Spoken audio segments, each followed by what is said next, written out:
Alright, so this is about naming and writing formulas for acids. Okay, so acids donate an H, a hydrogen ion. And what that means is that you can identify an acid because it's always going to have an H in the beginning, at the beginning of the formula.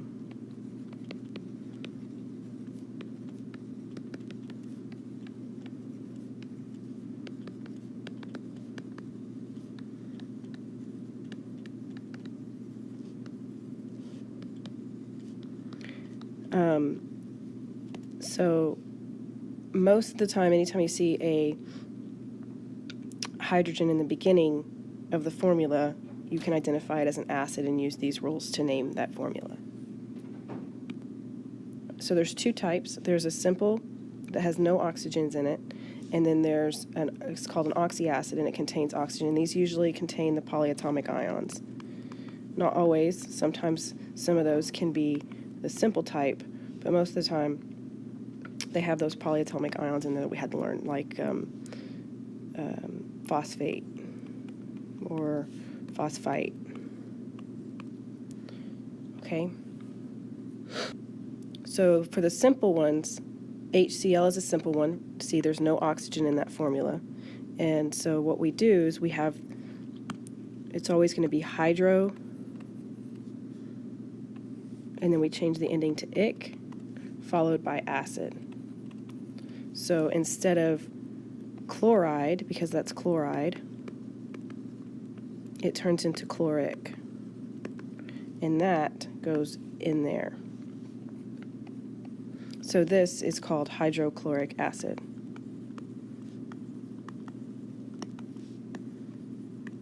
And if we had to go the other way by writing the formula, you would see this is chloric, and it starts with a hydro here. So that means that it's just chloride.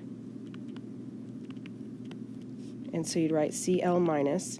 And then you look at that, and if we're adding hydrogen ions to these because it says that it's an acid, we only need one hydrogen for one chloride, and so the formula then would be just HCl.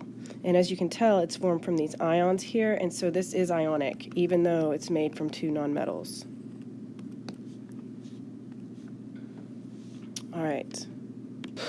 And then oxy acids are a little bit different because most of them are from our polyatomic ions. And so if we have 8, a polyatomic ion that ends with 8, we change the ending to ic. And if it ends with ite, we change the ending to us. Now, one thing that I want to make very, very clear is that there is absolutely no hydro prefix on these. Okay, there's no hydro prefix, so we don't put hydro on these. So if we want to find an acid that's made with the sulfate ion, okay, sulfate is an 8, and so it turns into ic, and so we would have sulfuric acid. And to make the formula for it, if this is sulfate, it has a -2 charge right here. And so that -2 charge has to be neutralized with hydrogen. And so how many hydrogen will we need for that? Remember, hydrogen is just 1 plus, and sulfate is 2 negative. So we would write the formula as H2SO4. And so this is sulfuric acid.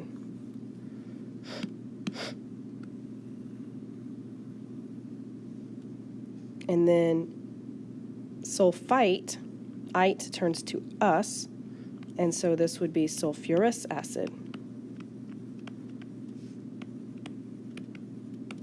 And we would have H2SO3. So you can see you really have to pay attention to those subscripts down here because that's the only thing that's changing between these two acids. Oops. All right, so sorry about that. Let's do a couple more examples. All right, so we have to give the name for the two up here on the top. Okay, so on number 1, we've got HI, and so since there's no oxygen in this formula, Oops.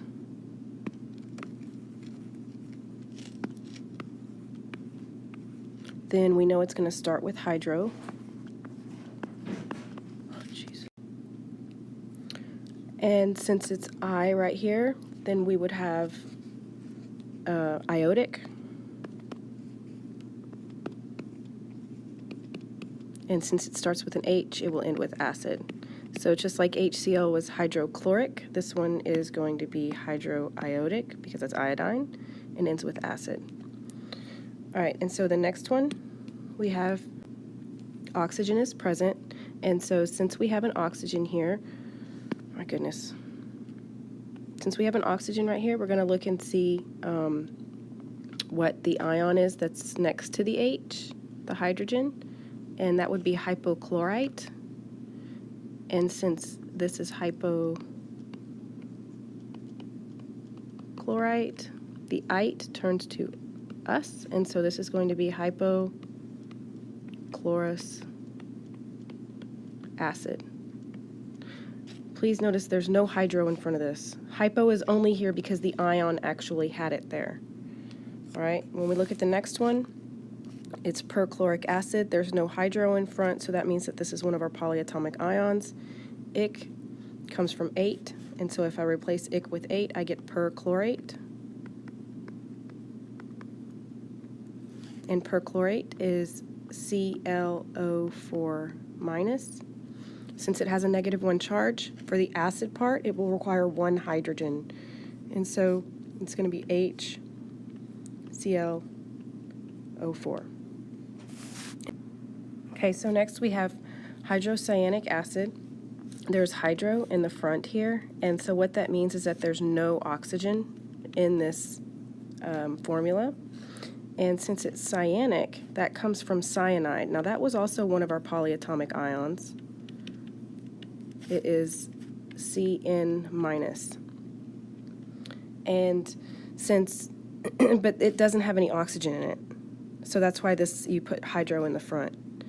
And since it ends with acid, we know it has to start with an H. It has a -1 charge, and so this is going to be HCN. All right, so I want to do a couple of more. Let's say I've got sulfuric acid.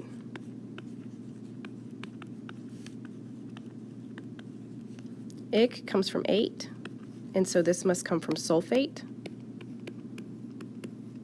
And sulfate is SO4 negative. And so since it has a -2 charge, we're going to put 2 hydrogens on it. And so this is going to be H2SO4. All right, and one more. Let's say I've got hydrosulfuric acid. Okay, and so since there's hydro in the front here, that means that there's no oxygen, right? And so since there's no oxygen in it, then it's just going to be hydrogen and whatever this could be from. And so the only thing that could be is sulfide. And so sulfide is S2 negative. And so we need 2 hydrogens for that because hydrogen is 1 plus. And so it's going to be H2S. All right, that's it.